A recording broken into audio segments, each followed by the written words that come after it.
welcome back to the JM Report. I am your host, GoodOlJM, coming to you from the CSB studios in Tampa, Florida, the birthplace of pro wrestling. And we got quite a few stories to cover from this past week. Also, I'm going to kick it off with the results of NXT TakeOver Brooklyn and SummerSlam 2018. Well, I'm not going to begin to shite all over the shows here because NXT TakeOver shows have always delivered.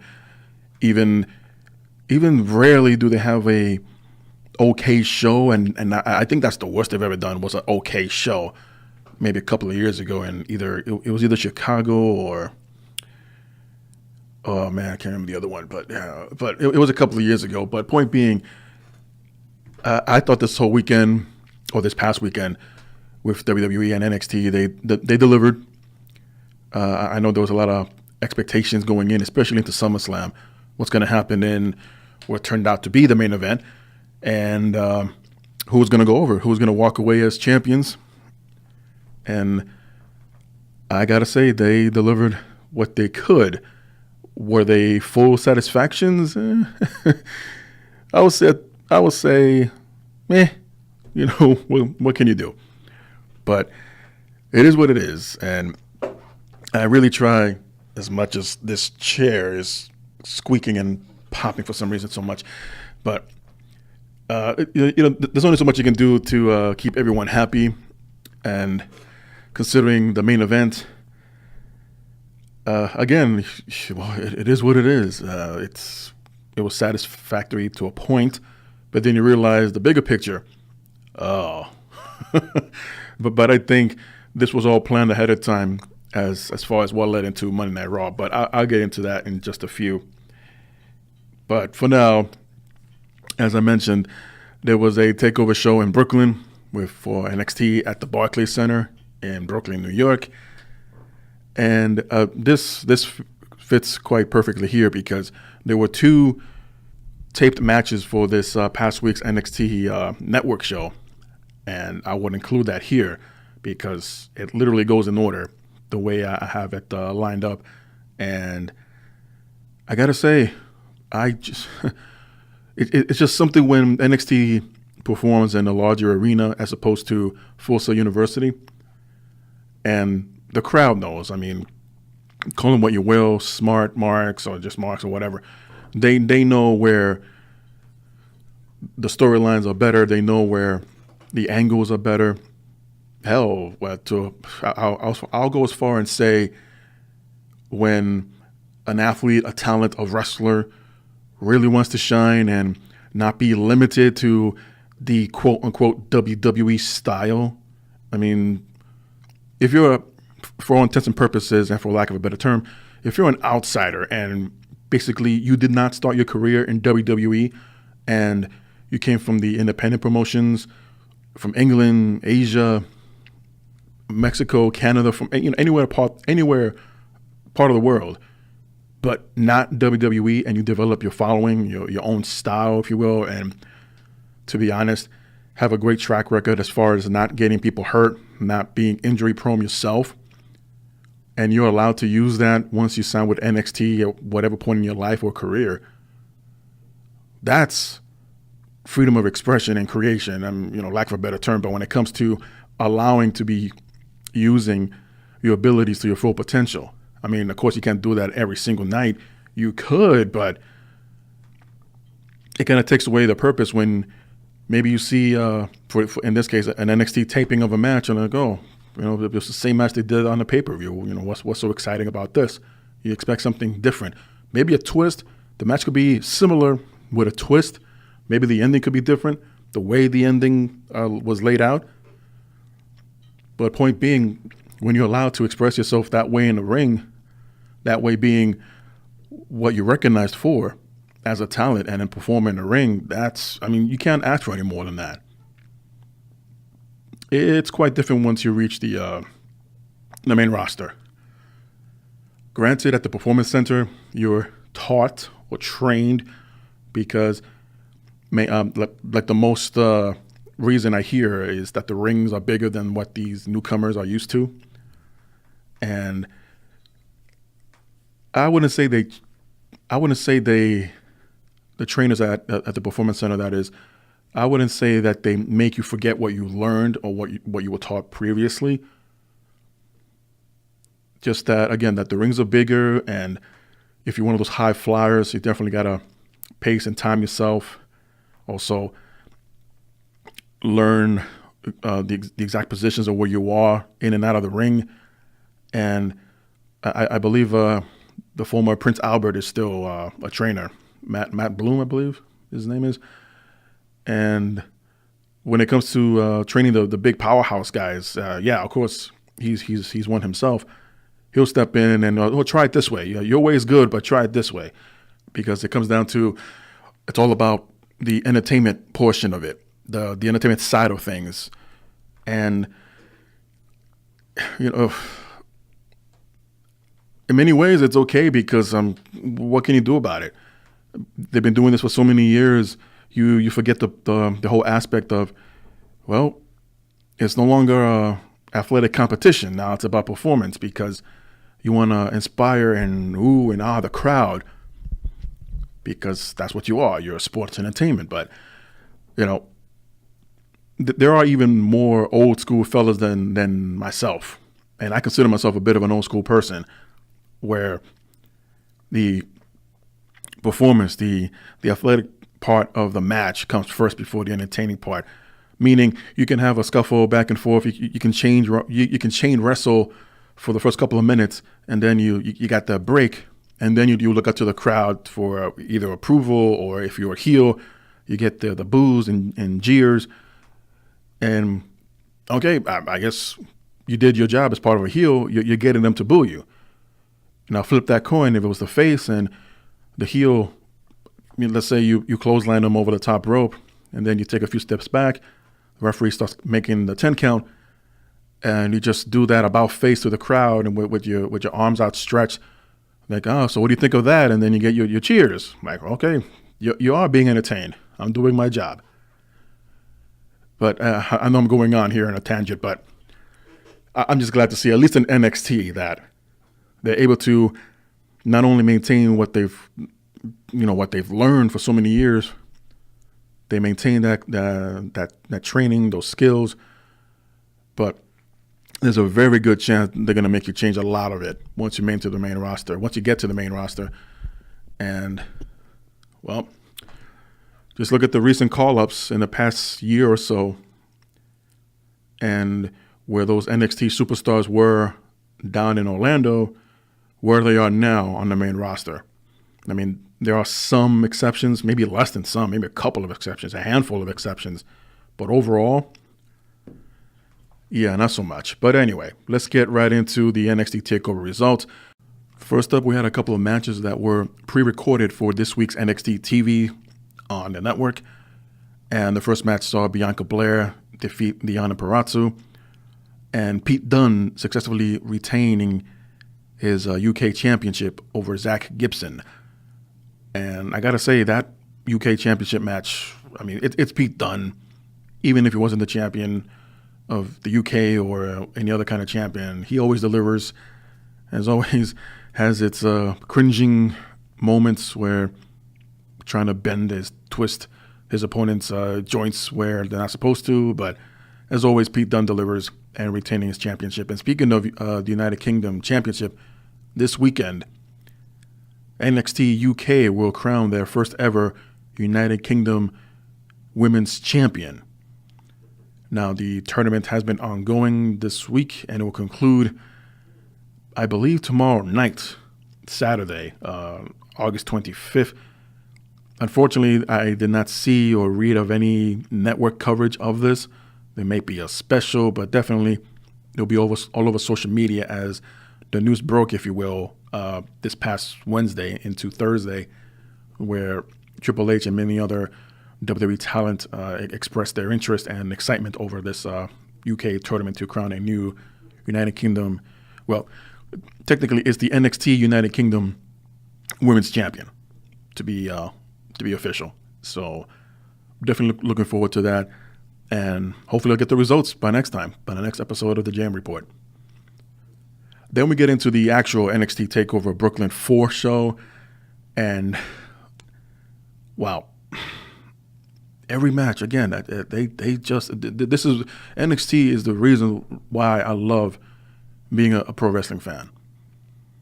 And even if it wasn't called NXT or under the WWE umbrella, and they were far separate from them, man. But yeah, you know what? Let's get into it.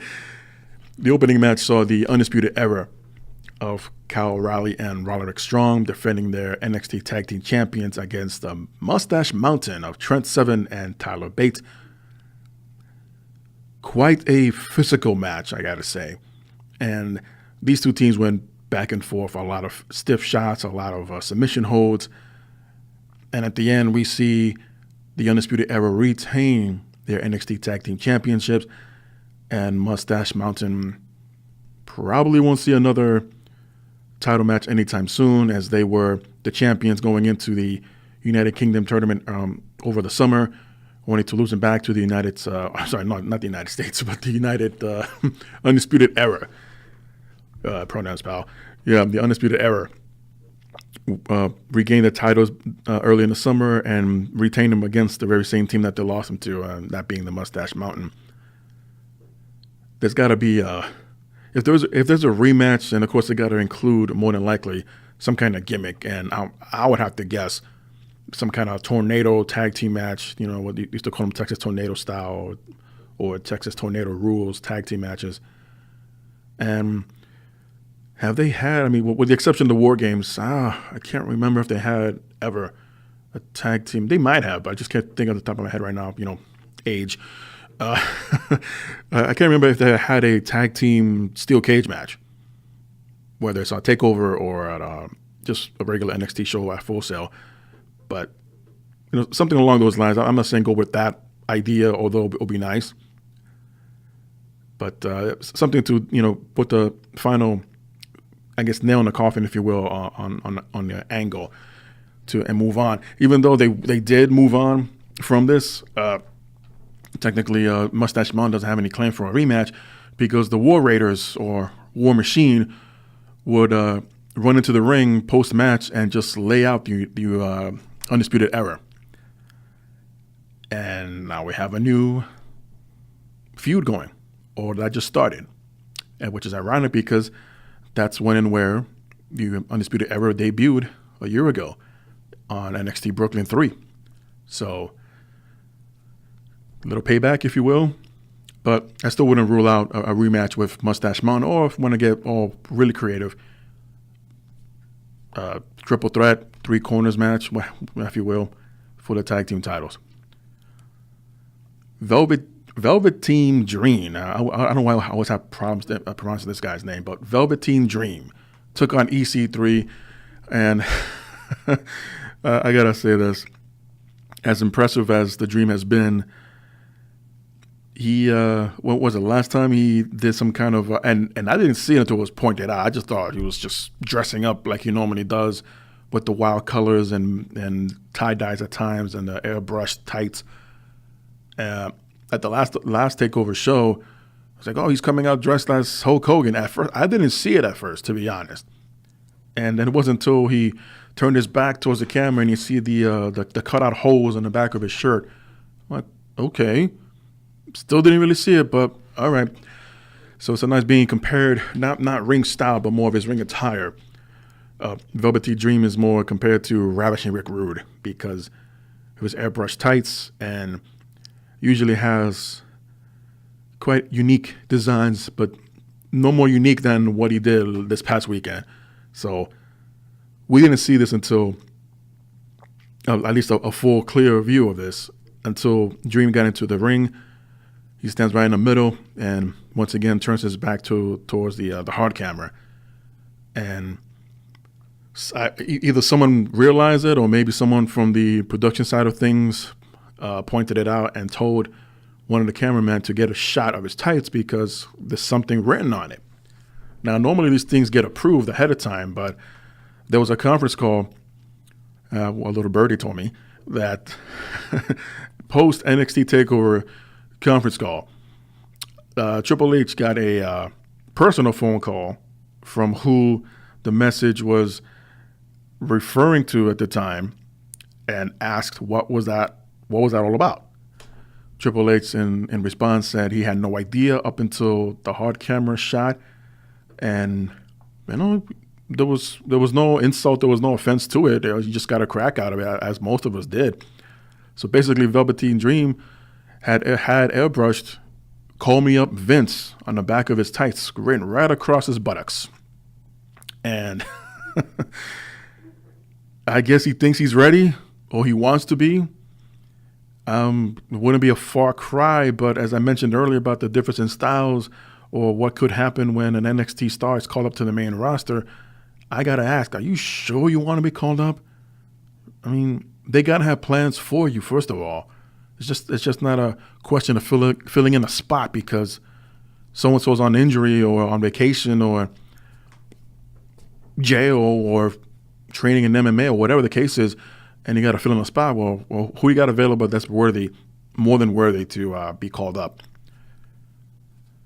I would love to see Velveteen Dream mix it up with a couple of guys on the main roster, Raw, SmackDown. I think you'll be more suited on SmackDown, as crazy as that sounds. I mean, there are far more suitable opponents for him on SmackDown. Usually Raw it's not overcrowded, but it might as well be. There are just way too many guys, and there's always the same faces you see every week. Not that that's necessarily a bad thing, but it's a copy and paste usually. And that's one of the complaints that Raw's been getting a lot of feedback from, and they're not always good. But I think take the in most recent memory, I guess take the Bobby Roode route. Go to SmackDown, have your great matches there.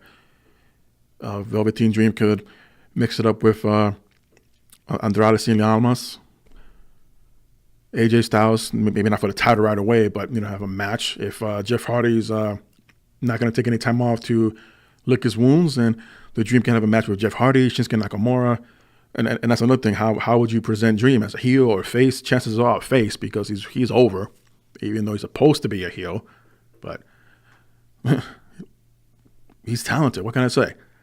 So anyway, the match itself, pretty good for the most part. A lot of people said that this was, not to insult it, but wasn't. It was the least favorite match of the night, and in many ways I have to disagree. But I understand why it wasn't as exciting, and don't know if the crowd necessarily tuned out. But I mean, whenever Dream was on the offense, they would react.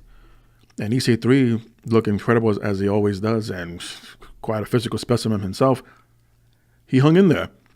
But at the end, Velveteen Dream defeated EC3, and this led many to speculate, well, he won his match.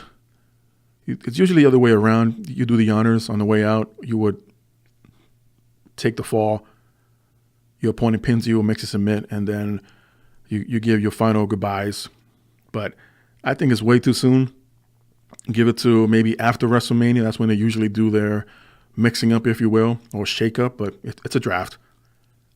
And we'll find out then. But hopefully they're not rushing this. Again, if it was me, an NXT competitor, and I've seen what's going on to the majority of NXT call-ups in the past couple of years on the main rosters and what's become of them, I mean, can they all be champions? No. Can they all be main eventers or the top spots? No, I understand that, but something, anything. And the majority of them can't even get TV time unless they're on main event, but compared to the artist that watches Raw and SmackDown, how many watch main event or superstars anymore on the network? And I think even one of those has been canceled. But moving right along. In a match that probably was the match of the night, I dare say candidate for match of the year, we're just over halfway through the year, Ricochet took on Adam Cole for the NXT North American Championship. Oh my goodness, what didn't happen in this match? Well, I can point one spot where it was definitely the talk of the town. And people compared it to like, well, if you thought the springboard jump or leap by Shelton Benjamin flying over the top rope and having Shawn Michaels catch him with the sweet chin music as he landed. Yeah, I think these guys just found a new spot. Similar, but definitely different, and takes the cake. Where Ricochet was going to slingshot himself back into the ring and was midair, upside down, and somehow the timing of this, I think that's what's more amazing about it, that the timing where Adam Cole catches Ricochet upside down with a super kick to the face, to the jawline area, and just knocked him for a loop. And the crowd's reaction, I mean, if you haven't seen it, what are you waiting for? And thinking that everyone, I know I did, I thought that was the end of the match. Ricochet was lucky that he didn't land on his head after that. So what happened there? Cole tried to pin him, kicked out. Ricochet did, surprisingly. And shortly after, he did his, what's it called? The 80-20 or the 820 splash. he over-rotates basically into a folded-up swanton bomb, and Ricochet is just so unique and so athletic, so flexible, and defeats Adam Cole for the North American Championship. And I was, at first, just for the record, I didn't catch this match or any of the whole event live. I watched it the next morning, and I tried to avoid social media. You try to do that this time of age, but I tried to avoid social media like the plague.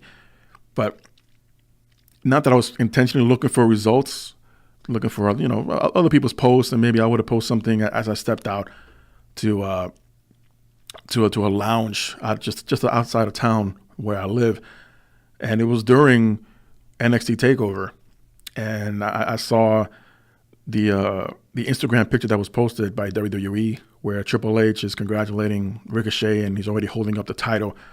And I'm like, oh man, I just spoiled the match for myself. But I wasn't disappointed that he won. I was more disappointed that I spoiled the match for myself, and no one's more deserving at this time. I think for the only second man to hold that championship speaks volumes. And at this point, there's no one deserving than Ricochet at this time.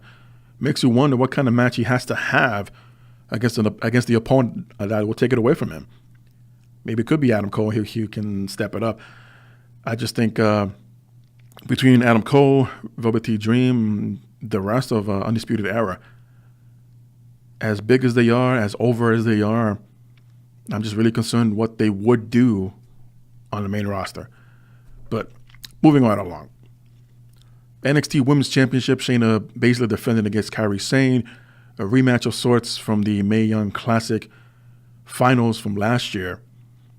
And going in, these ladies had one match up on each other. So this was the rubber match, and it was for the big one. So Kairi Sane defeated Baszler at the Mae Young Classic finals. Shayna defeated Kairi Sane, retaining the title. And now Kairi Sane defeats Shayna Baszler for the NXT Women's Championship, as Sane is now your new champion. Kind of a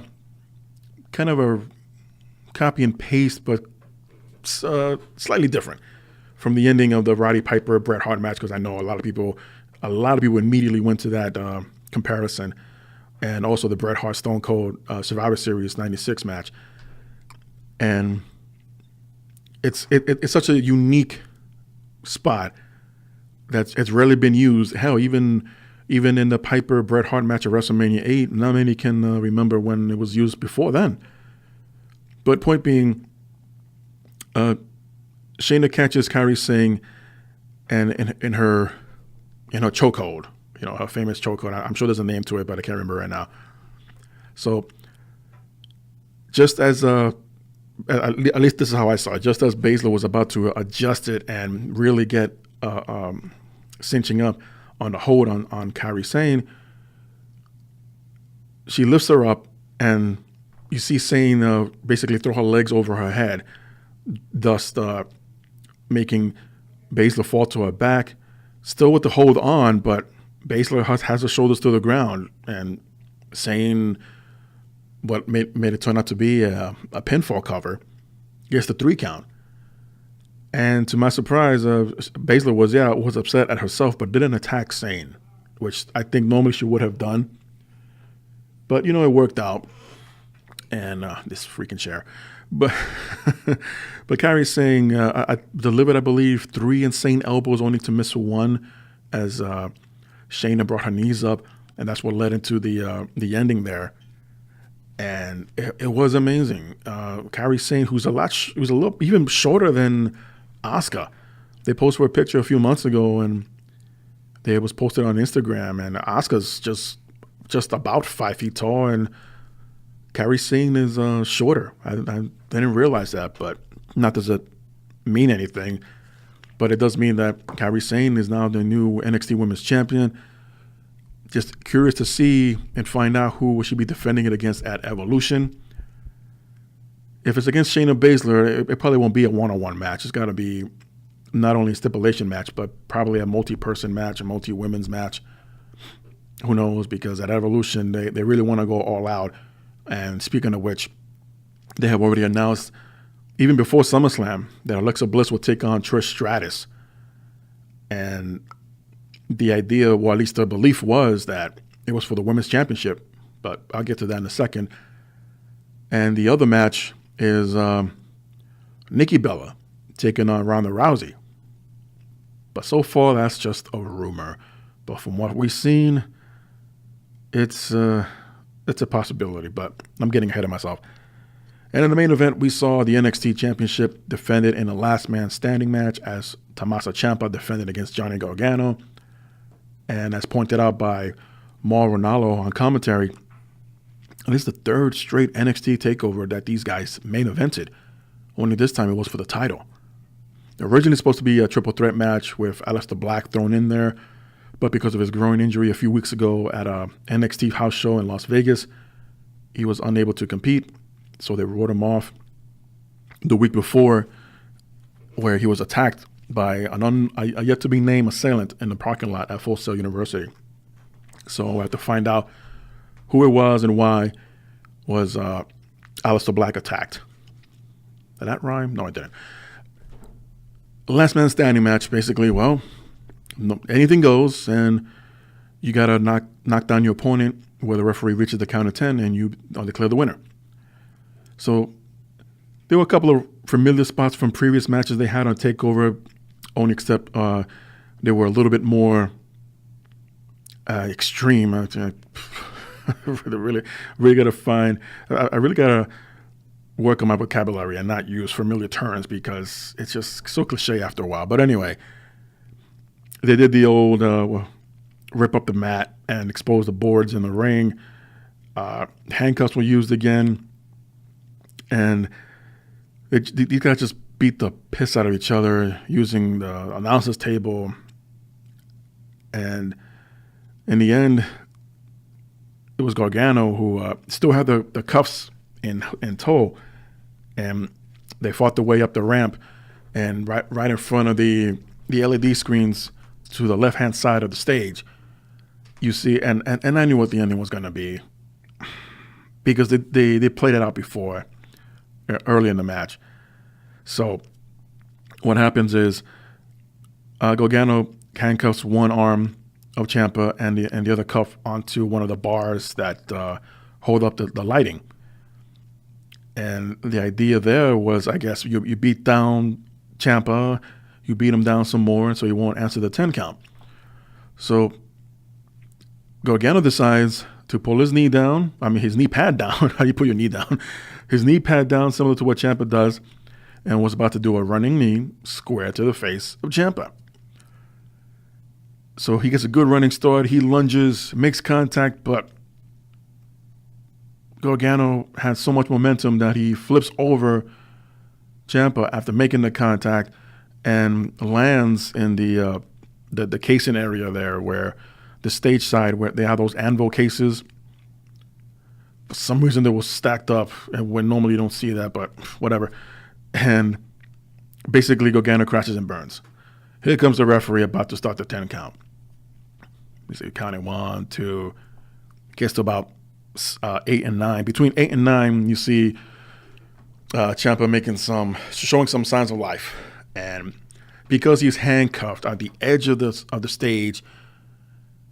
And again, they did this earlier in the match where Ciampa was close to the ring apron and he rolls out after the referee reaches 9 and he lands on his feet because he rolled out of the ring. He lands on his feet.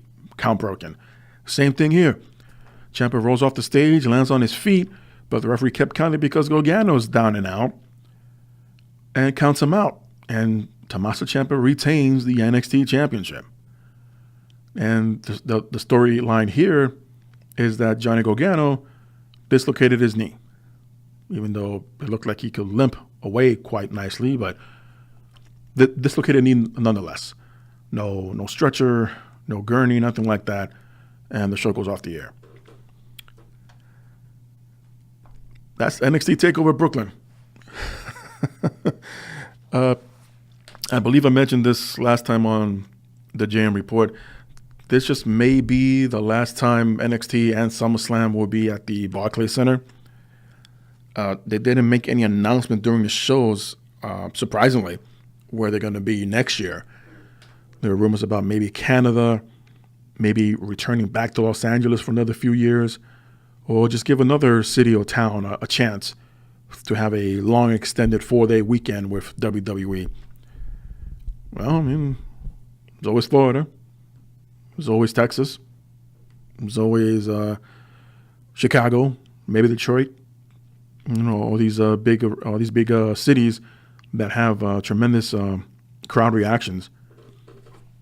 But they actually get into bidding wars now, believe it or not, these arenas, to see who wants it that much to appear. In this case, SummerSlam and NXT TakeOver. But overall, I give this show a thumbs up. I try not to say which one was the worst match. I mean, if they were all good, I don't want to force myself and say, well, the EC3 and Velveteen Dream clearly was the worst match. How? No, I mean, I enjoyed it. I enjoyed all of them, and I'd rather not rank them. If I'm going to rank anything, it'll be the show as a whole, good, bad, or somewhere in the middle. So it is what it is. So SummerSlam was about 50 hours long and had a 2-hour kickoff show. Why do they do this? I mean, jokingly, and I know I wasn't the only one, they're going to have these kickoff shows start much earlier and earlier. You're going to end up waking up during breakfast watching a kickoff show and have the main show start around 1 o'clock, 2 in the afternoon. It's just too much, too long. But it still felt as if they could have done so much more with the time that they give themselves. But, they got to do promos. They got to do commercials. They got to do cutaways. So the first kickoff show match was a mixed tag match. Andresian Almas. Let me try that again. Andresian Almas and Selena Vega teamed up to take on Rusev and Lana in a mixed tag team match. Pretty good. Lana and Zelina Vega looked like they had a lot of chemistry missing, but they did what they could. But at the end, it was Almas and Vega defeating Rusev and Lana. At the kickoff show, they would have a return match later on Smackdown, the match was a lot better then. Cruiserweight champion Cedric Alexander defeated Drew Gulak in the second match of the kickoff show, as it should have been, because as much as I love Drew Gulak and his heelish ways, I don't think he's the one that needs to defeat Alexander for the title. I mean, I haven't watched 205 live much as of late, but the bits and pieces that I do see online or from what I read about, it's just it's a very small and stale roster right now, and it's just the same faces over and over again. Hell, I would love to see Brian Kendrick get a run with it. I would love to see Hideo Itami get a run with it. But hopefully they can do a lot more, or can do more for the 205 Live roster. Then we saw the Raw Tag Team Championships as the B Team defeated the Rival. And I want to say the ending of this match was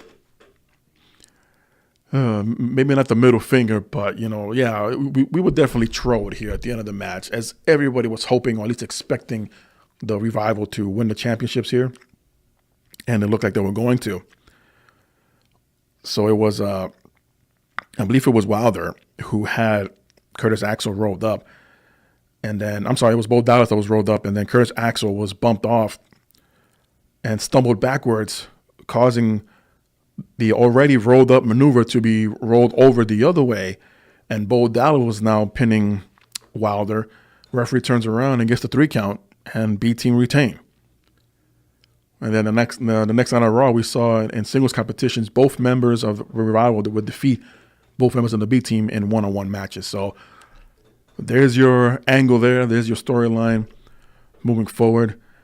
B Team, it was a great project. They got over, and I think the better storyline here to prolong it as much as possible is have them chase for the title once they drop it. Hopefully, maybe by Survivor Series time, if not a little bit later than that. But the storyline for them will end when they chase after the titles, and hopefully it's the Revival. But if there's any other tag team that's in mind, then get them involved now.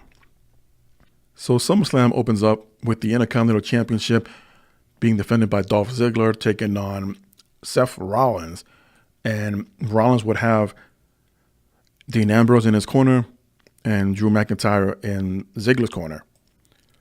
That was the only stipulation. Otherwise, these guys had a great match back and forth. McIntyre would try to interfere a couple of actually one time he actually jumped on the apron, and every time McIntyre will make any kind of move, you'll see Ambrose come around the corner and get in his face. And it just took one too many times of that for McIntyre to respond.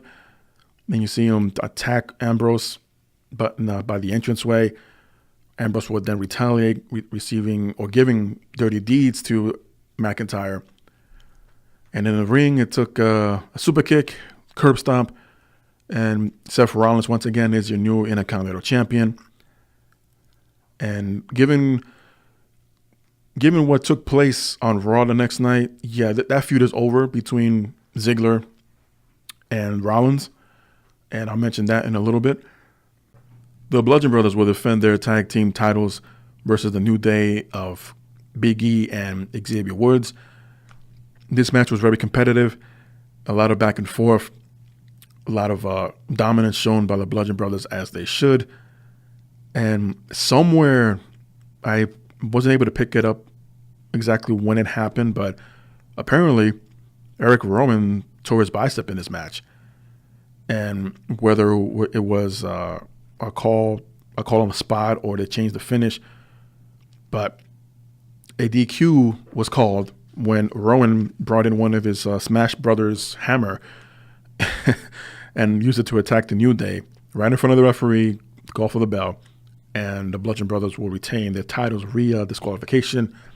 And it was a great match. Many people thought it was going to be the New Day's day, especially after seeing the huge spot by Xavier Woods, dropping an elbow from the top rope, not in the ring, but to the outside of the floor, landing on Luke Harper, who was laid out. And that was probably the biggest cringe moment of the night for me. And how Xavier Woods is walking around after the fact is beyond me. But, of course, it's going to be some smart aleck like, oh, they know how to fall. Like, yeah, you try falling or even learning how to fall from 10, 12 feet up in the air, landing on just a few inches thick pad on the outside, and let me know how your lower back and hips feel. But definitely the cringe moment of the night for me. But once again, the Bludgeon Brothers would retain the titles by disqualification as Rowan brought in the Hammer Brothers hammer. And you can't do that, but he did anyway. So this, of course, will lead into a rematch on Smackdown this week where there is no disqualifications. And it was already reported by WWE.com that Rowan has suffered a torn right bicep and would need surgery, as he would go under the knife just, I think, the very next day.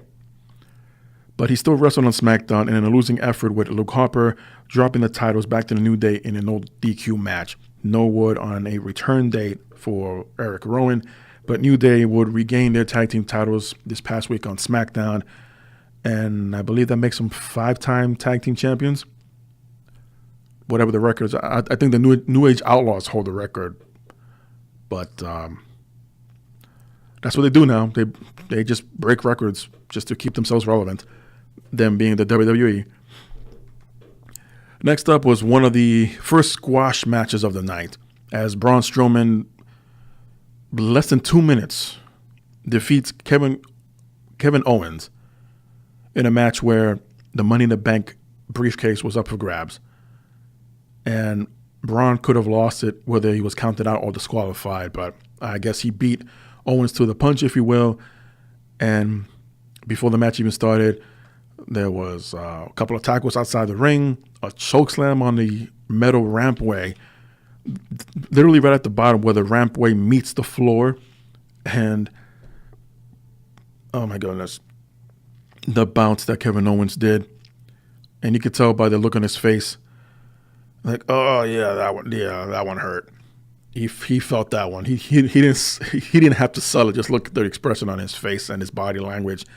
The man bounced off the rampway after a chokeslam by Strowman, and then throws him back into the ring, scoops him up for a running power slam. 1, 2, 3, and that was your match.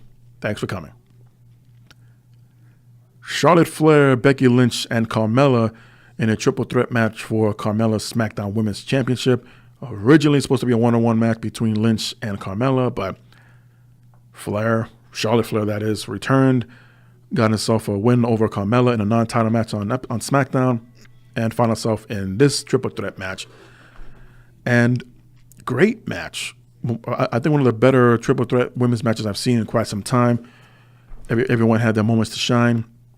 So Becky would get Carmella and the disarmer right in the middle of the ring, and from behind you see Charlotte Flair deliver the natural selection, I guess the overhead rolling neck breaker, if you will, or cutter on Becky Lynch. Charlotte will roll over and gets a 3 count, and Charlotte Flair is now your new SmackDown Women's Champion. And this, of course, and you can tell by the crowd, there were cheers, there were boos, but the boos overthrew the cheers because everyone knew that this was Becky Lynch's moment. She worked so hard in the past few months to work herself back to the top, back as number one contender, and Charlotte Flair snuck her way in, storyline-wise. And, and I saw it coming. Some didn't, surprisingly, but it would make sense. So the post-match is you see Charlotte celebrating, you see Becky upset, and, of course, being 2 members of the 4 horsewomen of WWE, they shake hands, they embrace. You clearly see Charlotte Flair put her hand up as if she was whispering into Becky's ear. Obviously a private moment because, what took place in the match and what was about to happen, keeping it the lines thin between kayfabe and reality. So they embrace, they hug each other, and they break apart. Becky's still looking upset, still staring down at Charlotte, and as they look like they're about to hug again, Becky just starts beating the ever-living bejesus out of Charlotte Flair. In the ring, they toss her out of the ring, beats her down some more, and throws her over the announce table, clearing the table. I don't think Charlotte even touched it. She just jumped right over it. And Becky just gave out this tirade and just turned around and walked away. And I think only when she got to the very top of the ramp by the little doorway did she turn around. But she walked with a purpose, like this BMF walk, and just gave one last glance at Charlotte Flair. It's like, no, we ain't done yet. And sure enough, the very next night at a house show for SmackDown during Raw, Becky Lynch would attack Charlotte Flair again. This wasn't brought up during SmackDown this week, unfortunately, because, who watches house show results anymore, right? So clearly they're trying to make Becky a heel. And it was just too much of a great story to not still be supporting her. We understand that she got screwed. And had it not been for Charlotte Flair, who's the odd person out, we could have seen Becky win back the championship. So now moving forward, Becky is still a heel. I mean, became a heel officially, but being back in Barclays where it all happened, I think it'll have a different reaction next week. We'll find out. I doubt it. But again, the story being that Becky was screwed and Charlotte Flair is like, well, I took the opportunity that was given to me kind of attitude, and it should be the other way around. But there were heel tactics done, heel tactics said by Becky, like, oh, you guys didn't support me. There was no hashtag for me. Like, apparently that's the end all to be all. You need a hashtag in your life. But but understandably upset. And the more Becky just started ripping on Charlotte and to the fans, they just cheered more and more. So they definitely got to come up with something to do something so heelish that, like, we can't cheer for her now. Look what she did, or look what she said. Nothing personal like they did between, who was it, Paige and Charlotte Flair after Flair brothers passed away, and they used that in the storyline. That was just completely tasteless and inexcusable, unforgivable, especially when Ric Flair had no idea that they were going there. But Charlotte couldn't say no. She could have. I mean, she has every right to, but it just didn't happen. But point being, I just hope they don't go in that route. I mean, it would not make any sense. It has nothing to do with what's going on. You can do other ways, or have them say or do something that's not too personal, not too close to home. Samoa Joe will go one-on-one with AJ Styles for the WWE Championship. Talk about personal, but, kayfabe.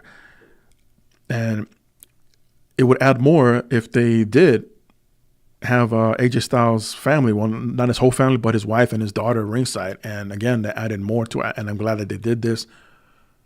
Of course, Joe before the bell rang and after introductions, Joe gets on the mic and says, well, Dad will be home soon. Just, he'll be beaten up and I'll take care of you. Something along those lines. So it makes the crowd go, oh, he went there. So instead of AJ just jumping on this guy, try to rip his head off, no, they just call an elbow tie up. A regular match. And the thing there is, not everyone knows how humble AJ Styles is behind the scenes. Many people in shoot interviews will mention that, but we don't really see too much of it, if ever.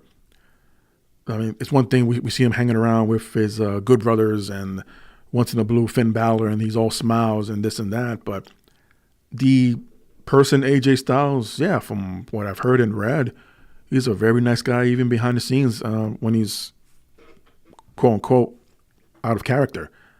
He's a real gentleman. He ever, if any, curses at all. So if that was the idea, then they failed, where, again, not everyone is aware of that information, that detail. But as the match, of course, went on, Joe will continue to antagonize AJ, but it still wouldn't light the fire under him enough. And towards the end, we saw Joe tease a muscle buster, but he didn't get to do it. But AJ's still sitting on the top rope, and Joe will kick him off, rolling down the apron. There's a real hard landing, too, on the floor. And Joe gets out of the ring, takes a glance over AJ's family, gets on the microphone again, talks some more trash, like, Dad will be home soon, and he's not referring to AJ Styles. And finally, after Styles was thrown into the steps and apparently busted him open on impact, finally the fire was lit up under Styles' phenomenal butt, and jumps on Samoa Joe, who was standing on the announce table, by the way. And Styles would jump on the table, tackles Joe down to the floor, breaking through the barricade by the ringside timekeeper's area, and just started wailing on Joe, used a chair on him, used a bunch of objects, everything but the bell and the championship bell here. And this caused the DQ finish.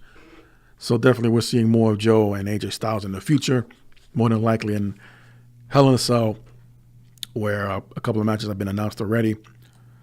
And I got to say, this match was delivered. I mean, the chemistry was still there between the two from their TNA days. And why could have been similar with the Nakamura matches, I'll never know. But again, essentially with the exception of Styles, Joe was a former NXT champion, and not that he changed his style too much, but you can tell it's been watered down a little bit, maybe a tad, ever since his unfortunate muscle buster incident with Tyson Kidd, who's yet to return, and that was almost about a year and a half ago, close to 2 years. So, yeah,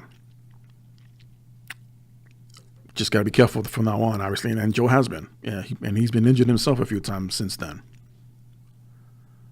The Miz goes one-on-one with Daniel Bryan, or he did, in a match that was about 2 years in the making itself, but according to the video package, it was 8 years in the making, as The Miz was Daniel Bryan's pro or superstar trainer on the original NXT season where Daniel Bryan was the rookie.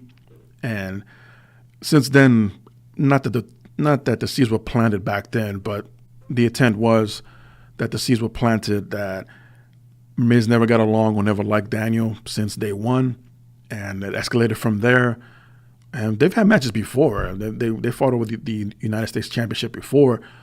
They will bring up their NXT friction, but it never really been built up as much as later on, where Bryan was the GM of Smackdown, and when they still had Smack Talk, and every time Miz was on, he would just tell Daniel Bryan what was on his mind and basically insulting him without using the four-letter words.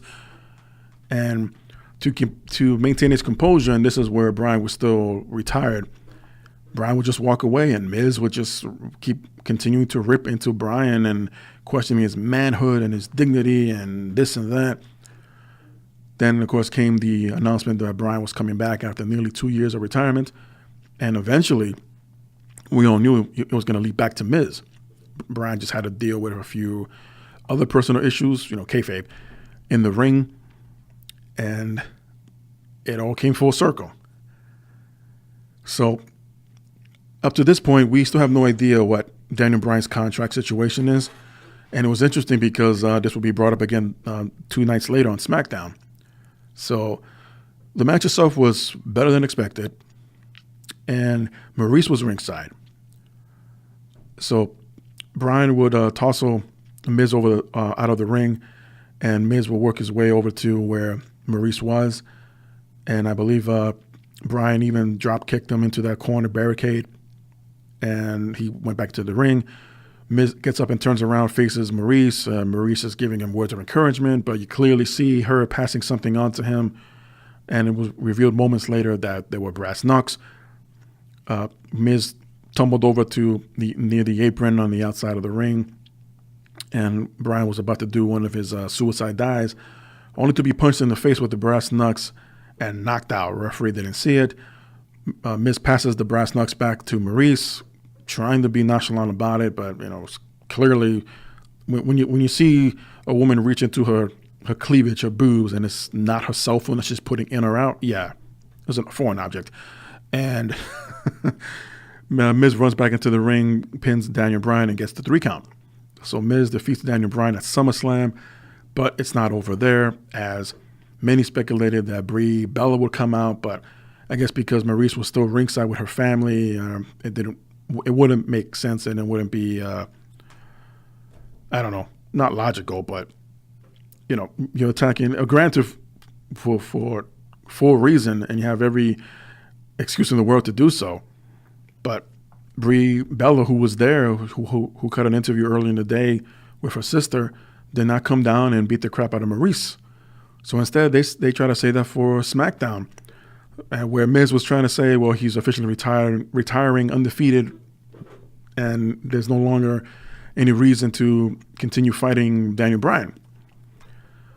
Bryan comes out and starts calling him a coward. Of course, as all heels do with valets or female managers, Miz immediately puts Maurice in front of him, keeps talking trash. And Maurice, knowing that Bryan won't hit her back, all it took for Maurice to have the tables turn on her, if you will, is you should be called Daniel Bella. And I'm sure we all thought the same thing. It's like, yeah, you shouldn't have said that. And here comes Brie Mode herself running down to the ring. Maurice, who was standing in front of the Miz, was the first one out of the ring, and Miz is looking around like, wait, what's going on? Where are you going? And Miz trying to get into Brie Bella's face, only to be smacked around, and from behind came Bryan to clothesline him over the top rope. So as the it couple, if you will, are leaving the ring, Bryan gets on the microphone again and says that no, we will have a rematch. Only it will be at Hell in a Cell in a mixed tag match with Bryan and his wife Brie teaming up to take on Miz and his wife Maurice. So does this mean Bryan extended his contract already? Because that's far beyond September 1st. Hell in a Cell, which is in a couple of weeks. So one can only speculate. There hasn't been anything reported since then.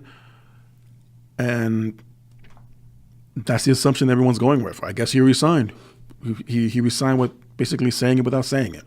So now we're looking forward to a mixed tag match, another one, back-to-back pay-per-views of Daniel Bryan and Brie Bella taking on The Miz and Maurice. In our second squash match of the night, we saw Constable Baron Corbin taking on the returning Demon Finn Balor. Now, it's been so long since we've seen, I think since last October, with his match against AJ Styles, where it was supposed to be Sister Abigail, but anyway, let's not get into that. There was no mention, and I think that's how it should be. Don't mention that, Balor would come out and cut a promo, like, you're forcing me to bring out the demon, or the demon is scheduled to come out. No, you don't do that. That's not the whole point. That's not the purpose of the demon, among others. But if the idea is to use the demon gimmick or the war paint for Finn Balor, you don't announce it ahead of time. Just let it happen, unannounced. And immediately when the lights went out, and they were playing the alternative version of Finn Balor's theme song, everyone, well, at least the majority, like myself, knew that, oh, it's the demon. It has to be.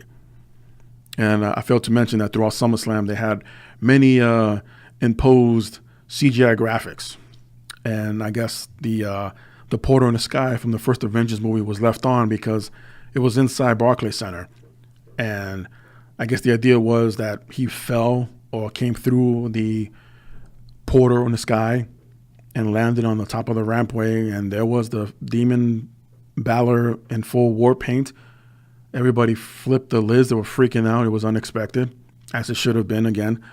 And goes in the ring, and I don't remember Baron having any kind of offense here, as it was just a few drop kicks, a coup de grace, and a 1-2-3 count, and that was it. Finn Balor wins.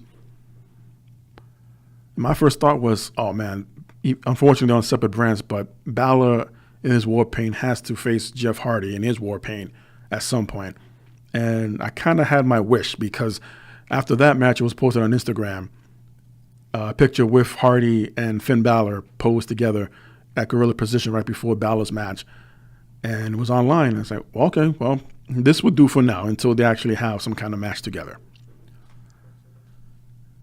And speaking of Jeff Hardy, he will come out next, as a matter of fact, to take on Shinsuke Nakamura for the United States Championship.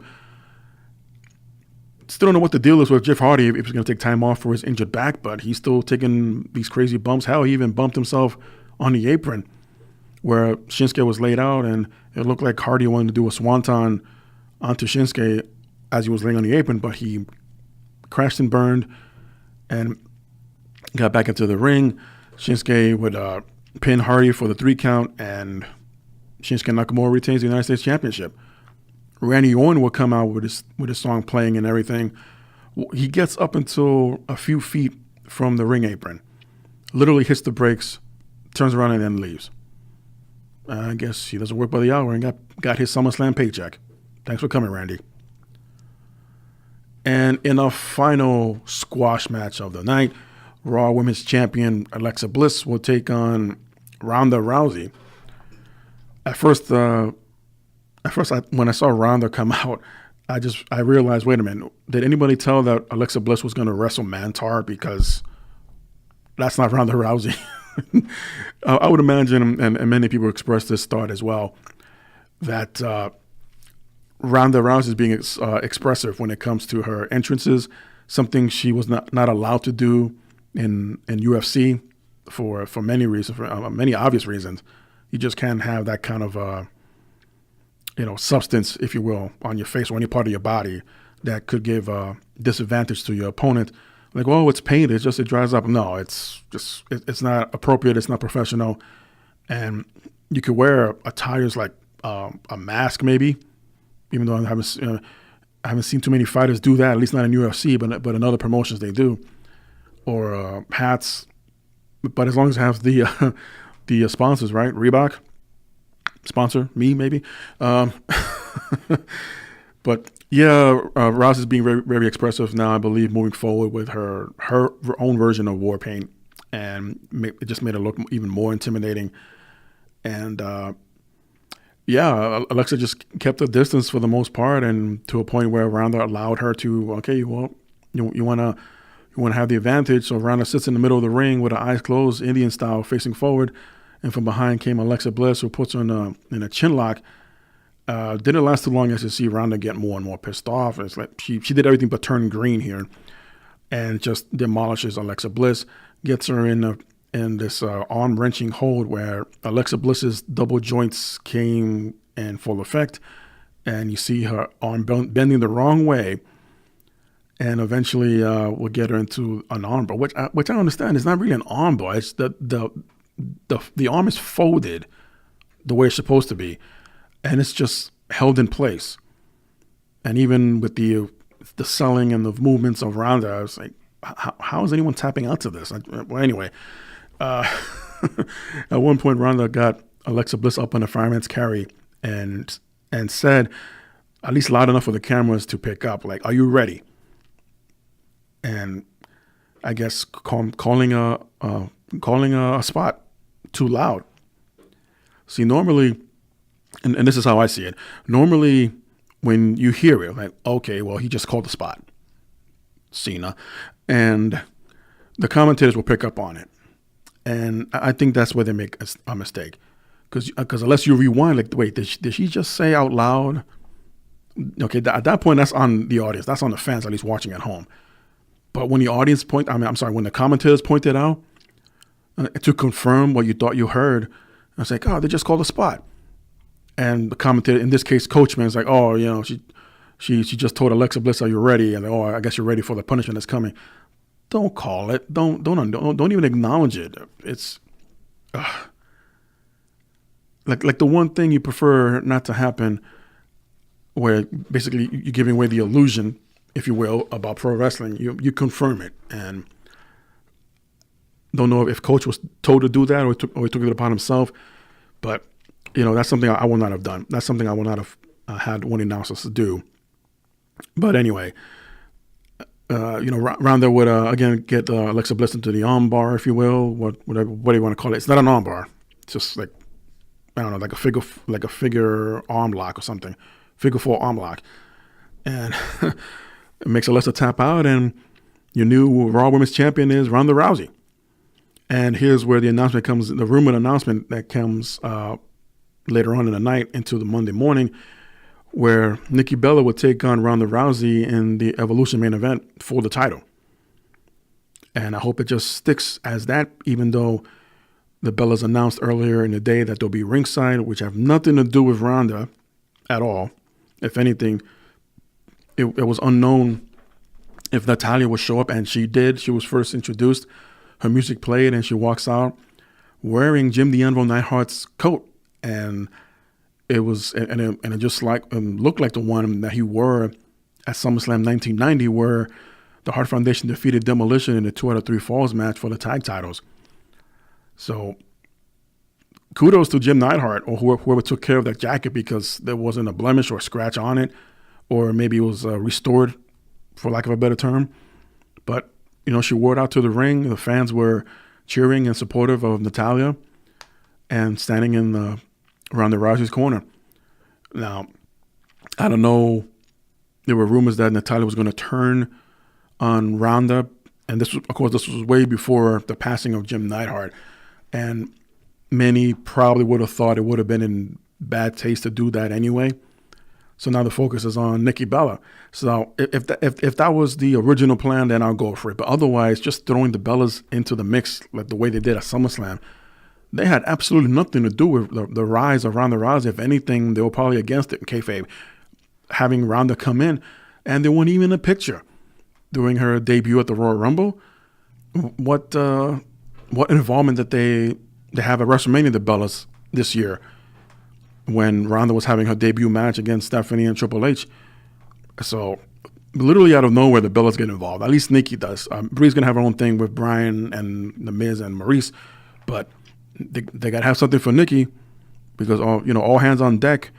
Everyone's invited, at least who WWE would love to invite for this Evolution pay-per-view. So Nikki has to have some kind of involvement, and she goes on record that the breakup between her and Cena is legit. It's 100%. She wants to focus on her career and move forward and not be held back, but still would like to have babies. Go figure. I guess that'll be the next Mr. Right that comes along. But anyway, why Nikki Bella? I don't know. I mean, if Alexa Bliss was more of a legit wrestler than Nikki is, what chance would she have against Ronda? Unless Nikki goes full-fledged heel and just takes every advantage possible and just, leading into Evolution, beats the crap out of Ronda every week on Raw and have this comeback story for Ronda. Something along those lines, because they got to give Nikki some kind of advantage. As it stands now, there's absolutely nothing there. But what do I know? And in the main event, we saw for the Universal Championship, Brock Lesnar defending against Roman Reigns. And even before the match even got to begin, out came out Braun Strowman, Mr. Money in the Bank or Monster in the Bank, who doesn't cash in, but he made an announcement that he's going to be a fighting champion, and he's not going to be one of those Money in the Bank winners where you won't see the attack coming. I'm going to come at you face to face. So he publicly announced that he'll face the winner of the match between Lesnar and Roman Reigns immediately after and cashes in his contract for the Universal Championship. So if there was any doubt to exactly which title Braun Strowman was going after, it was clear as here at SummerSlam. So the match itself begins, but first Lesnar would go face-to-face with Braun Strowman, and Strowman would literally stay at ringside throughout the duration of the match. So with that kind of distraction, Lesnar turns around and you see Roman Reigns hit Lesnar with a bunch of spears, a bunch of Superman punches, only to kick out of him. And it was a pretty, it was a better match than it was at WrestleMania 31. And these guys just basically hit all of their signature moves back and forth. And finally, Lesnar was able to toss Roman Reigns into Braun Strowman, who didn't see it coming, and Strowman is laid out. Lesnar then comes out, beats down Roman Reigns, and throws him back into the ring. So when the referee's attending to Roman, Lesnar turns around as Strowman reached out to grab his ankle, only for Lesnar to reach for the briefcase and literally dent the briefcase across the back of Strowman, who got hit maybe about 3 or 4 times. And then Lesnar just tosses the briefcase up towards the ramp, who in turn breaks a few LED lights in the process. Thankfully, no fan was hit or hurt during the match, and Strowman is taken out of the match. We don't see or hear from Strowman again. So back in the ring, these guys go at it again, but it took a couple of more spears and a Superman punch, and Roman Reigns is your new Universal Champion, dethroning Brock Lesnar after 500 whatever days. That, as far as I'm concerned, does not count. But who am I, right? And with Roman, the new champion, it was interesting to hear the crowd reaction. It was kind of a mix, and I was caught up in the middle of it too, where I'm glad he won because now the belt's no longer held hostage. But at the same time as Roman Reigns was champion, so it was a lose-lose situation for the audience. But I think the fact that Lesnar's no longer champion is just above the scale a little bit. So where do we go from here? The next night on Raw, Roman Reigns comes out, same arena, basically the same crowd. And the only pop he got was when he announced that he was going to defend the title tonight on Raw. And the first challenger he can think of is Finn Balor, who deserves it, who never got a rematch. It's like, okay, that got a pop from the crowd, and that became the main event for Raw. And it was, talk about edge of your seat match. There were at least a couple of spots where you thought Finn Balor was going to defeat Roman Reigns. Out comes Strowman, again, basically copying and pasting what he said the night before, that he would face the winner of the match. And Reigns would defeat Finn Balor, and Roman Reigns just steps on the apron, delivers a big boot to Roman Reigns, hands over the briefcase to the referee, and JoJo makes the announcement that Strowman is cashing in. And just as the referee was about to ring the bell, you see him throw his hands up for the signal. All of a sudden, you hear the Shield music. And out comes Dean Ambrose and Seth Rollins in full Shield attire. And the crowd's going nuts. But at the same time, you see and hear the confusion. Like, wait a minute, what's going on here? So they surround the ring like they used to.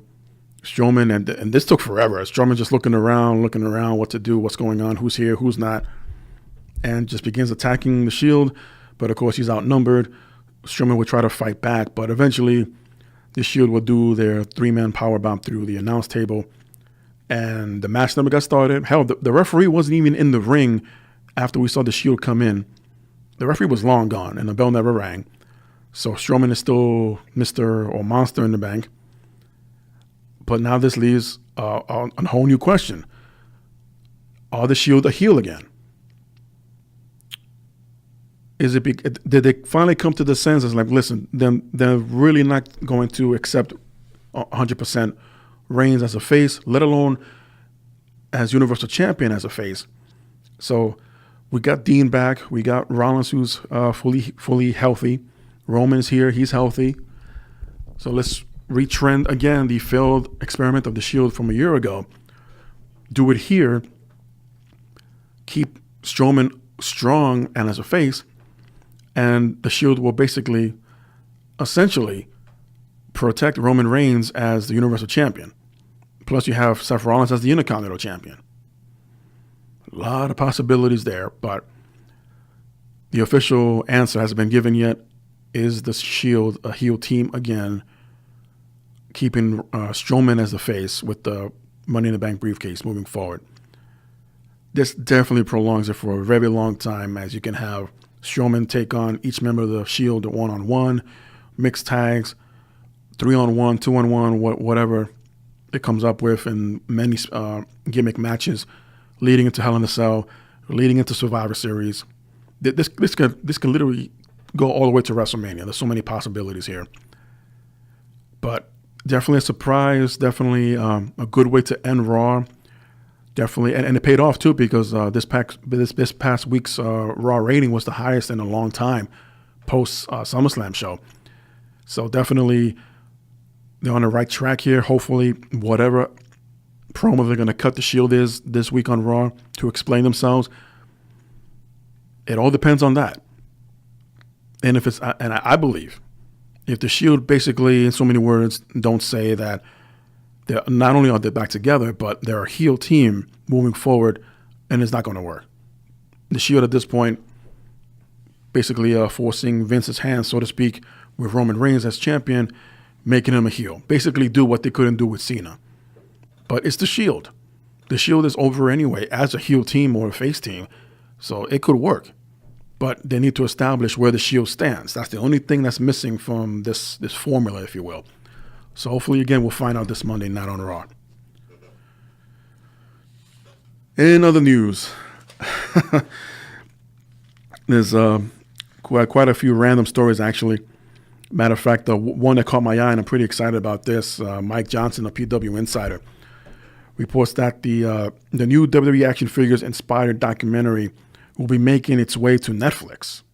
According to Johnson, the Netflix series, The Toys That Made Us, and there are about two seasons of that show, the Toys That Made Us on Netflix. I didn't catch all the episodes because I only caught the ones that I actually had when growing up, the toys, that is, whether it was He-Man, G.I. Joe, Transformers, and they're about half an hour long each. I mean, I wish they could have been longer, but they throw in so much detail it just blows your mind as to how they got to the final product, especially between the He-Man and the Transformers toy line. But this one definitely caught my eye. It hasn't been released yet. I would assume it will be a part of the next season, which will be the third season for the Toys That Made Us. And will feature WWE action figure theme episode and numerous professional wrestlers that have already been interviewed for the show. And the documentary will focus on Hasbro, Jakks, and the LJN lines. Currently, they're with Mattel.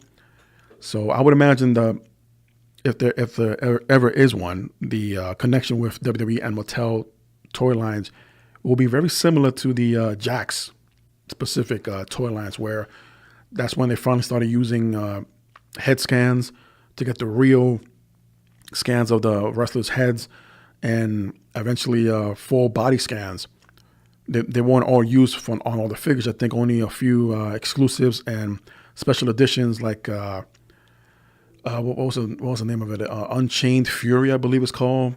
That series where the wrestlers are fully scanned and they're in their traditional poses.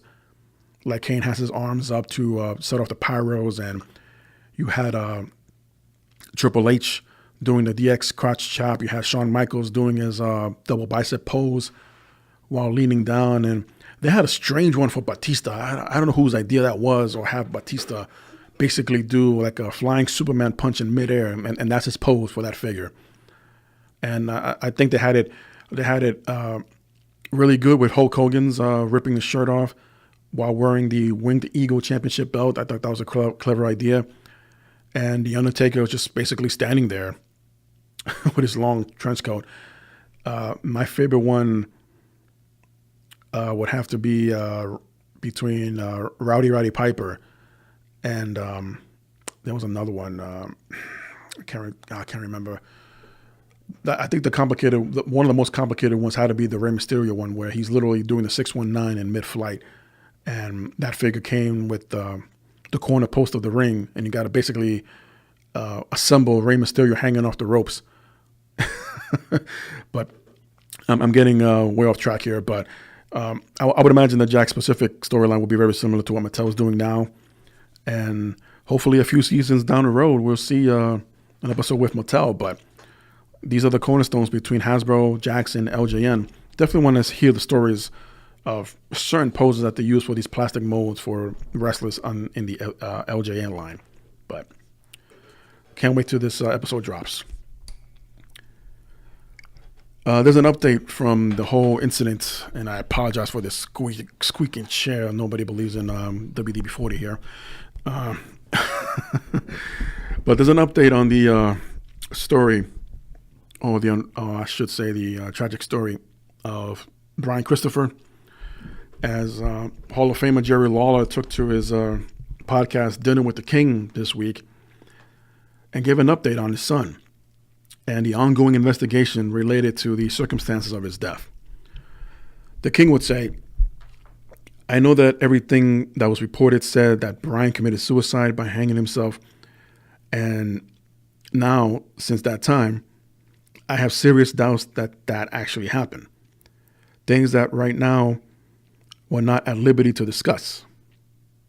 We're being the King and his attorney and essentially his podcast. He's basically not allowed to give out too much information from a legal standpoint.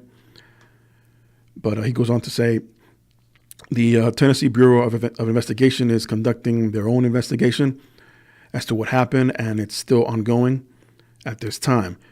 Once they finish that, they will report that to the Attorney General of Hardin County, and that's the same place, the jail and the sheriff. I don't know, to me, it's all seems like, and he kind of stops himself there. But according to Lawler, 4 different eyewitnesses have come forward. These are witnesses that claim to have seen events leading up to the time of Christopher's passing. All the witnesses have been on the same page with nearly identical stories. Lawler adds that none of the witnesses have anything to gain, and that most of them have their lives to fear and for their safety. Lawler claims that the jail is relatively new and that he learned from an inmate that there were cameras everywhere, quote unquote. And Lawler also heard rumors that 20 of the jail surveillance cameras were all of a sudden mysteriously not operating at the time of Christopher's passing. Jerry Lawler has been long speculating of this as to what really happened. And I even questioned it myself, as I do with most reports and stories of suicides, unfortunately. You know of the person, maybe not personally, but you know enough of the person that you would say, I can never see this person do such a thing to themselves. I mean, were things that bad? And some believe that, where, yeah, he was arrested how many times and things aren't working enough for him in the business and blah, blah, blah. Okay, but I've heard even worse stories and circumstances that never led anyone to consider taking their own lives. So if this all ends up being what Jerry Lawler has announced so far, at least what he could speak about legally, and leaving many of us to speculate the same thing, I mean, forget about having lawsuits. This just does not look good for that community, that county, and overall the Tennessee law enforcement agency as a whole.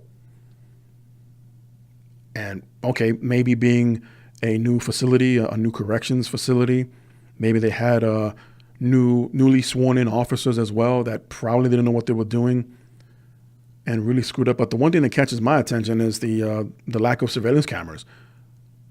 I've worked in security for a decade, if not more. And a few times I've worked in buildings that were still under construction. And one of the first things that they've done before or during the plumbing and the lighting, there'll be a separate group or a separate team that'll be setting up the surveillance cameras. There'll be a point of origin where the signals go to, but the cameras are being set up in every corner, every turn, every ceiling. Well, not every ceiling, but you get my point. They're setting up in the basically the dead spots and the areas that are most sensitive. And then, and only then, in 9 out of 10 cases, where the building will be open for business or sometimes open for employment. But 20 cameras, I don't know. It wasn't mentioned how big this building is, how much space it takes. But 20 cameras, that's a lot. Hell, a dozen, 10 to 12 cameras is a lot. 20, yeah, that's inexcusable. Especially if there's no report on those cameras being inactive or malfunctioning or whatever. There's always got to be a report every single day. That's how you CYA. That's how you cover your ass. And a lot of people in my profession back in the day learned that the hard way. You miss one day, you're going to make the supervisors or the managers assume that, I guess someone came in to fix it, and they'll approach you about it. Were they fixed? No. So the cameras are still malfunctioning or not working at all. Yes. Where's the report? I didn't do one. Well, that's on you. So live and learn, people. CYA. Clearly, that's not what these individuals at this corrections institute did or are doing. And I don't want to have the pendulum swing one way or the other, but we haven't heard from the jail's point of view or the corrections officer's point of view, at least the ones that were there. And I'm sure they have, again, adding to why Jerry Lawler is not able to speak about this fully yet. But it'll be really, really sad and unfortunate beyond belief if there's more to the story than we already know, besides the fact that Brian Christopher lost his life. Ruby Hardy was a guest on the Busted Open radio show and spoke about her husband's, Matt Hardy's, current contract situation with the WWE. And Ruby noted that Matt was backstage at SummerSlam last week, but did not work, at least not on the show, but was working backstage.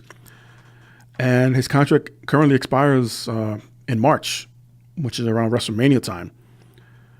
They will look at options for Matt if he steps away from the ring, and Ruby will say, oh, I'm sorry, Rebby Hardy, not Ruby, Rebby. Matt is doing good, and Matt is going through a bit of a transitional period. He's not sure what he's going to do or what he's going to be doing.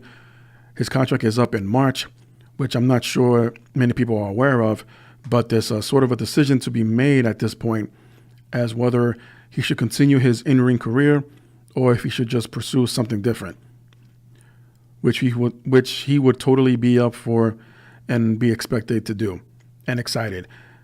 Rebby goes on to say, so it's kind of giving it a go right now backstage.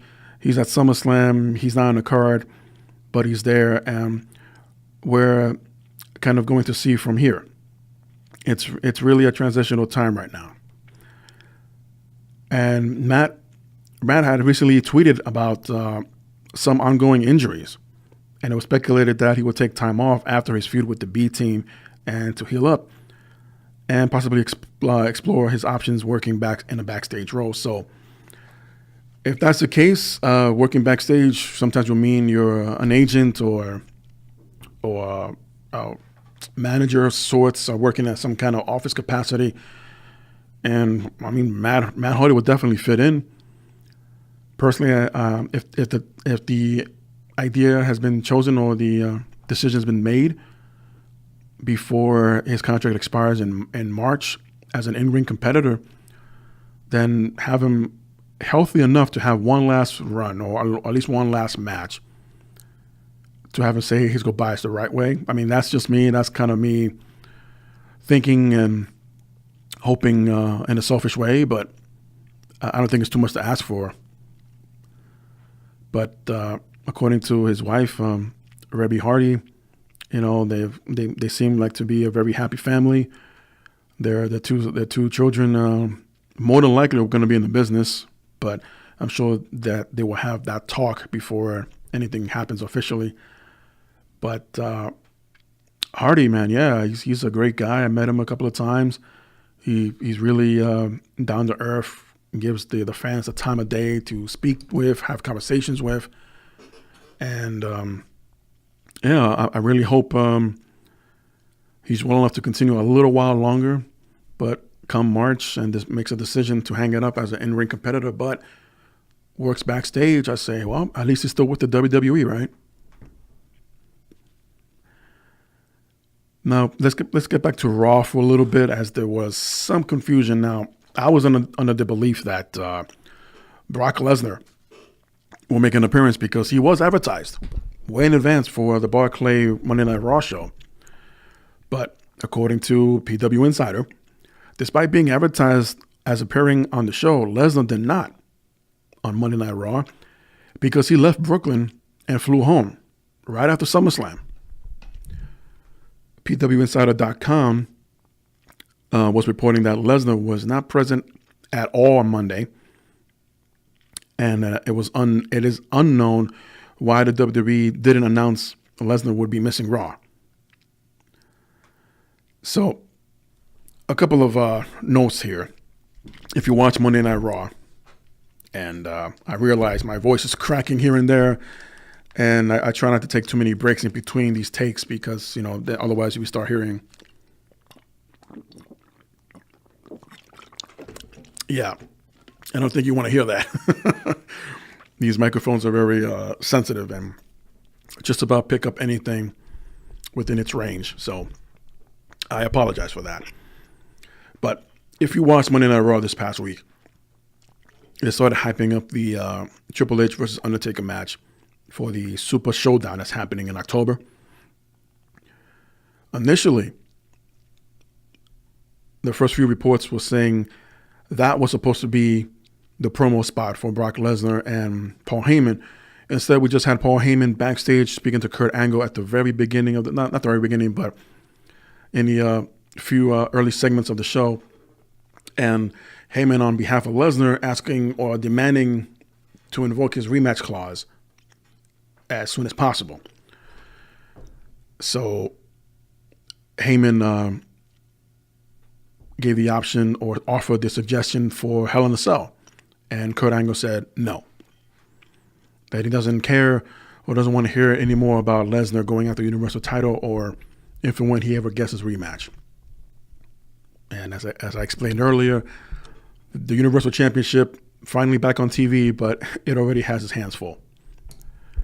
So instead, we had a Triple H promo that he's going to be the game again, and he wants Undertaker to be the dead man again. And, you know, Triple H was offered a match at Super Showdown. He said, great, against the Undertaker. Nope. And this is where, for many years, especially after watching Friday the 13th, the final chapter, and it wasn't, after watching Freddy's Dead, the final nightmare, and it wasn't, among other movies, you can never say it's the end or it's the final or it's the last one, because it will take time, but eventually there will be another one, even if it's a reboot or a rehash. And that's what we have in this case. Thankfully, Triple H pointed it out and gave a reasonable point where, you know, the last time I fought Undertaker was at WrestleMania Hell in a Cell, end of an era match. And they even show the picture between himself, Taker, and Shawn Michaels, who was the referee. It's like, you know, that was respect. And that was supposed to be the end of an era. Now we're going to have a rematch. So without saying the word specifically, but reluctantly, Triple H accepted the match, and he will take on the Undertaker at Super Showdown. And as long as it's the Undertaker as the Undertaker, so Triple H wants to come back as the game. He's going to be the game, even though he physically still looks like he is the game. But Taker, we haven't seen much of, not since Greatest Royal Rumble. And does it matter if it's the last one? I mean, these guys have always had great matches, even before the Attitude Era, believe it or not, when he was still Hunter Hearst Helmsley and Taker was still wearing those purple gloves. They didn't have too many matches, but the ones they had on Raw or on Superstars of Wrestling, yeah, they had, you know, pretty good matches. So they had great chemistry in the ring. So it was a bit of confusing, at least for some of the people watching. I don't know if anyone was smartened up in the arena, that though, again, he was advertised to be there, but Lesnar never showed up. So there wasn't no official word, but the belief is that the companies have resigned themselves to the fact that his attention, that being Lesnar, will be solely on returning to the Octagon to challenge Daniel Cormier for the UFC Heavyweight Championship over the course of the next few months. After that, however, they are more than happy to discuss the possibility of him returning, although the rumor suggesting that there was a planned segment on Raw for Brock apparently were false. So it's a back and forth situation, but it was advertised. That much is a fact. But to have him come out at all, apparently after all that went down, apparently was false. Brock was not scheduled, advertised, yeah, but not scheduled to make an appearance, basically, is what they're trying to say. WWE, that is. Which makes absolutely no sense, but it's WWE. But as for the future for Brock, once again, according to PW Insider, within WWE, the remark that has been regarding the future for the former Universal Champion, that Lesnar, is that the door is open for a return down the line. But again, all the expectations are that he will be focused on his UFC return in early 2019. Of course, by then he'll be done with the USADA drug testing, and his suspension from his previous USADA drug testing will be lifted. When his MMA return has completed its latest journey, WWE will be happy to have him back. In regard to a rumor that has been making the rounds that there will be no version of this week's Raw script that featured any appearances by Brock. He was never scheduled for Raw, despite the fact that, again, that the company advertised him all the way up to the night before the show, but as he flew home Sunday night after the pay-per-view on a private plane. Things change. So if and when this is ever a topic on something else to wrestle with, and I want to see that, I saw the official websites for Barclays Center and other like Ticketmaster websites that Lesnar was advertised for this past week's Raw. And I get it, cards subject to change, but don't deny the fact that he was supposed to be there. If the idea was planned or changed at the last minute, or the fact that he just got a little boo-boo face and flew home, whether or not that was approved, that wasn't mentioned, ironically. But, you know, don't insult the intelligence of the audience or your listeners. Again, if things will change, okay, fine. Maybe even during commercial break, you would have had someone go out there. We apologize, but as advertised, Brock Lesnar was scheduled to appear here, but you know that was changed, or he left, or give whatever reason excuse. But don't go out there, change the show on the fly, give something else as a cover up, and then have the audience in attendance at Barclay in this case pretty much like, what's going on? What happened to Brock? Who knows? But that's neither here or there, and we definitely won't hear about Brock Lesnar in WWE anytime soon. And if the belief is, I want to say 2 weeks into January of 2019, where his original suspension with USADA will be lifted, though he's still being drug tested. And I didn't mention this during his match on SummerSlam. Lesnar lost a lot of weight. I mean, he's still in shape, but he's definitely shrunken. And it's quite noticeable. But I think that's a positive in his case. If he's really serious about returning to UFC, clean as a whistle. And his first match is going to be for the UFC World Heavyweight Championship versus Daniel Cormier. And DC's no slouch. Don't have anyone ever underestimate this man again. And hopefully Lesnar can back up his words. I myself will be pulling for DC, not because I'm against everything Lesnar does moving forward. No, I always root for the underdog, and chances are DC will be considered the underdog here. And that Lesnar had all this time off, seriously, despite his very whatever short run he had with WWE in the past couple of years, he's done nothing but basically train and had little to no TV appearances. So, I mean, it's not really much of an advantage, but the fact that all he's done was train, and Daniel Cormier has been keeping busy himself as a commentator, but in between he would train as well. But he'll have fights. He's had fights. He's defended and won championships for the past year or so. Lesnar, I mean, complete opposite. Appeared, 2 or 3 times a year, if that. And then what? But in all fairness, yeah, he probably stayed home training, hunting deer and, F5ing polar bears or wherever he lives in Canada. But at the same time, he has to be a good little boy and stay off the bad stuff and finally have a legit straight up fight. And again, early 2019, so it doesn't have to be necessarily January. I think the dates, his suspension lifting will be after that month's UFC pay-per-view, so he'll just miss it. So my best guess will be the February or March of 2019 at the earliest. And that Daniel Cormier, he could have one match between now and then, depending on what his contract says. I'm not aware of the details right now. But if that's the planned match or fight, then it's up to UFC and Dana White to have Daniel Cormier, that is, not defend his title until then, because that will be the moneymaker. If you all thought Stipe Miocic, the former champion, and DC was going to be a moneymaker, then having Lesnar, the surprise appearance at the end there, and challenge the winner, well, there's even more money there to be made. So with that said, I just want to thank everyone for listening in.